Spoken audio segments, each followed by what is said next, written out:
Le Cameroun, jeune pays indépendant, avec le passé qu'Acom II avait, il a été rapidement érigé en unité administrative, alors qu'en ce temps-là,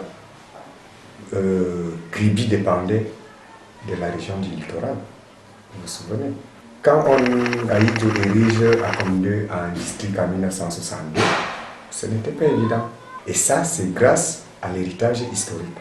À cheval entre la côte de l'océan Atlantique à Kribi et le massif forestier au sud du Cameroun, les Boulous de Ndjongoto, j'allais dire d'Acom II, ont su répondre à un passé glorieux, pathétique, plein de symboles et même de légendes.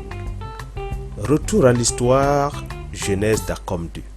L'histoire d'Acom II remonte vers les années 1860, 70, 75. Les Boulous, venant de la grande forêt du Dja, se sont installés. Il y a eu à Acom II un chef qu'on appelait Efayong Nkili et son frère s'appelait Abesolumbita. Alors on a trouvé à cet endroit un arbre qu'on appelle couramment en français fraqué, mais en boulou, Acom. Alors Abesolumbita et Efayong Nkili se sont installés dans ce village et on l'a donné le nom de ce fraqué Acom. On a entendu parler d'Acom II puisque c'est l'un des axes que les Allemands ont emprunté pour atteindre les autres localités, principalement en partie des Kribi pour atteindre Ebolova. Et là même, c'est l'histoire qui le dit, les choses n'ont pas été aisées, la confrontation des deux cultures a donné lieu inéluctablement à des chocs. On a donc eu les héros de l'époque qui se sont frottés aux Allemands. Il y a eu des guerres. Bien sûr, le colonisateur a eu le dessus. Ils ont eu à déporter certains et certains ont signé des actes de paix avec le colonisateur. Mais on a quand même retenu que la résistance a été très farouche au début. L'histoire de Ndjongoto s'est écrite en lettres d'or et en 3 actes.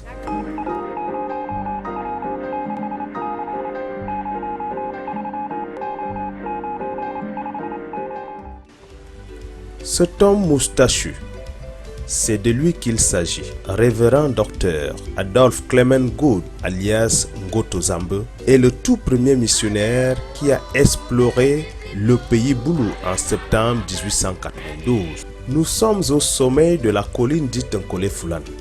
Une simple trouée dans cette végétation dominée par des arbustes immémoriaux du temps passé révèle la dalle d'un tombeau presque ordinaire. Pourtant, c'est ici que repose depuis le 13 décembre 1894 le père fondateur de l'église presbytérienne américaine au Cameroun. Je crois que c'est des réalités qui ressemblent à des mythes et même à des légendes. Parce que déjà sur le plan de l'évangélisation, notre route porte le nom de Ngoto Zambe, qui était le nom d'un pasteur. On saurait vivre dans l'EPC, dans l'église presbytérienne camerounaise aujourd'hui, sans faire référence à la station Efulan que vous voici.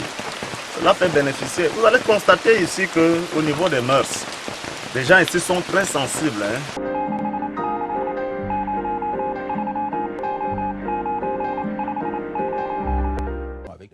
C'est à Acom II que les colons allemands ont connu leur première défaite par une armée dirigée par un chef local. Les héros de l'époque qui ont fait la résistance comme Obambeti, qui est juste là à l'entrée de la ville. Omniprésent par ce somptueux palais royal, qui à son tour renvoie à cette photo la seule image qui lui est survécue.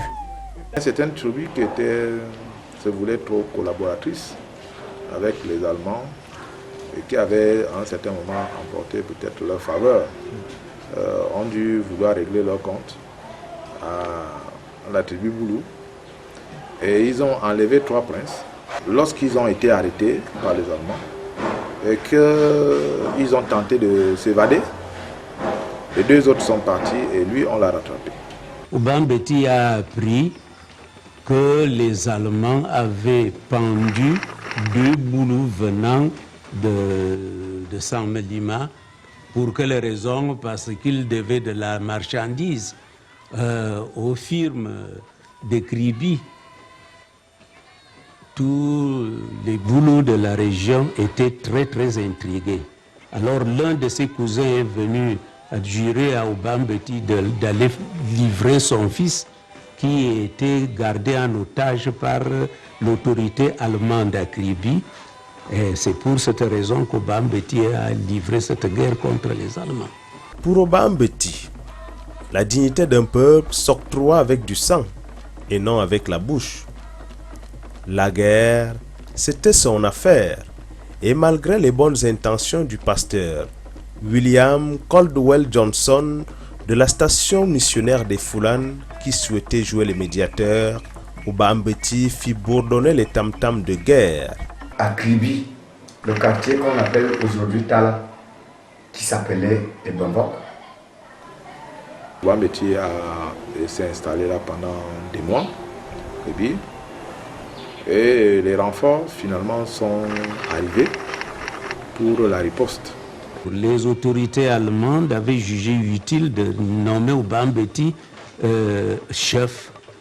Et on l'a nommé chef à l'époque allemande. Il commandait de la Villa jusqu'à Abidou.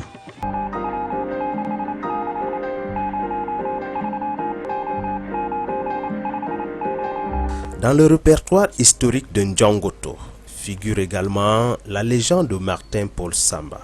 Le déclic de cette page de l'histoire remonte à 1889, lors du passage d'un colon allemand à Kribi, du nom de von Kordmorgen, qui embaucha le jeune Bantou à son service.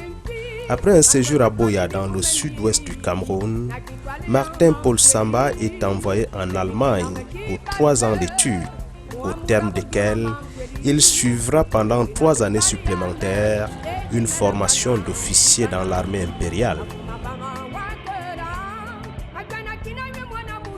Il en sort avec le grade de lieutenant et fit ses premiers pas dans l'entourage de l'empereur Guillaume II, auprès de qui il obtint le grade de capitaine.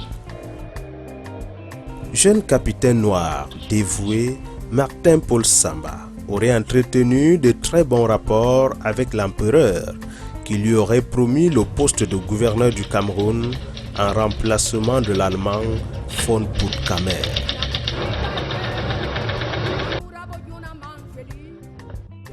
Malheureusement, lors de son voyage de retour au Cameroun en 1895, ses compagnons de route subtilisèrent son acte de nomination remis par l'empereur. Un état d'alerte.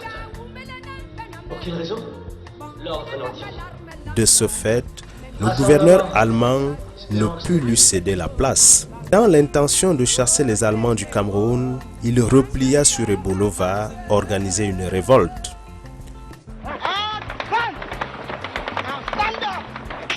Discrètement, il se mit à recruter les jeunes Boulous pour former sa milice. Il reçut d'ailleurs un important stock d'armes qu'il entreposa dans ce village d'Adjap, chez le chef local et Dandembita. À la déclaration de la guerre entre l'Allemagne et la France, le 3 août 1914, le capitaine Samba et ses hommes s'apprêtent à attaquer l'armée allemande. Et dans l'optique de s'allier à la France, il adressa un message au gouverneur français de Brazzaville au Congo.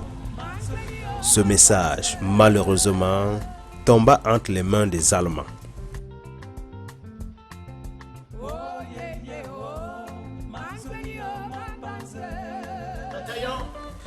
Le chef de région des Bolova, von Hagen, le fit arrêter.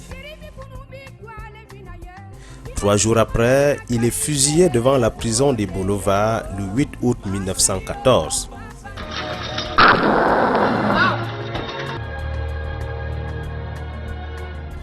Au poteau d'exécution, Martin-Paul Samba cria aux Allemands « Vous n'aurez pas le Cameroun ». Une prophétie qui ajoute à sa légende le récit d'un homme à qui la mort n'a guère effrayé. Au contraire, une littérature orale affirme que le héros Boulou marcha au lieu d'exécution, refusa qu'on lui bande les yeux et attendit fermement le signal de son exécution. Puis il sortit de sa poche un mouchoir qu'il agita au moment où les coups de feu partirent. Indemne et souriant jusqu'à la 3e tentative, il replia son mouchoir et dit « Je n'ai pas peur de la mort, vous pouvez maintenant tirer ». Les fusils crépitèrent et Martin-Paul Samba s'écroula. Le même jour, Rudolf Douala Manga est pendu à Douala. Madola et Dandembita sont à leur tour pendus à Kribi.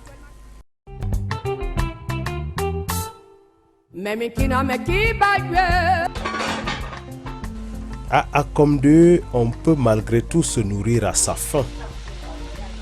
Peut-être même vouloir ravitailler les villes de Kribi et des Boulova en vivre. Mais hélas, la route constitue un obstacle de taille.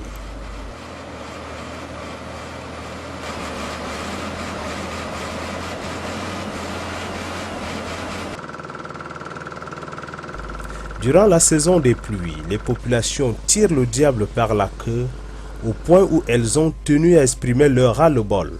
Ce 6 novembre 2010, en guise de protestation contre les conditions de vie dans cette localité, la jeunesse a investi la rue.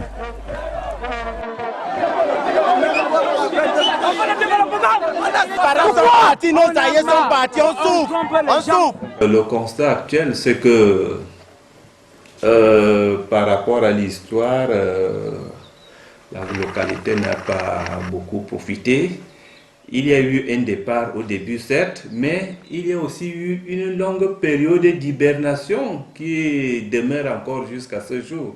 Ça fait que Akom 2 connaît beaucoup de retard par rapport à d'autres localités qui sont nées après elle.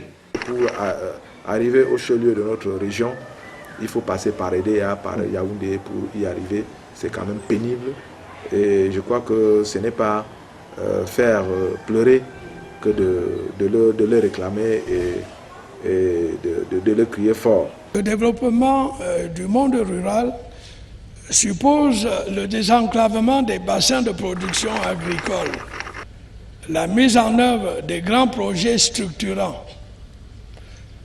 Aussi ai-je décidé la réalisation des routes bitumées suivantes.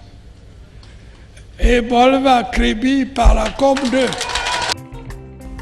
Aujourd'hui, derrière ce voile de frustration et ce sentiment d'abandon, l'avenir appelle le peuple Boulou de Ndjongoto, dont les humeurs du temps n'ont pu altérer les pages de l'histoire, à redorer son identité et à rechercher son charme d'antan.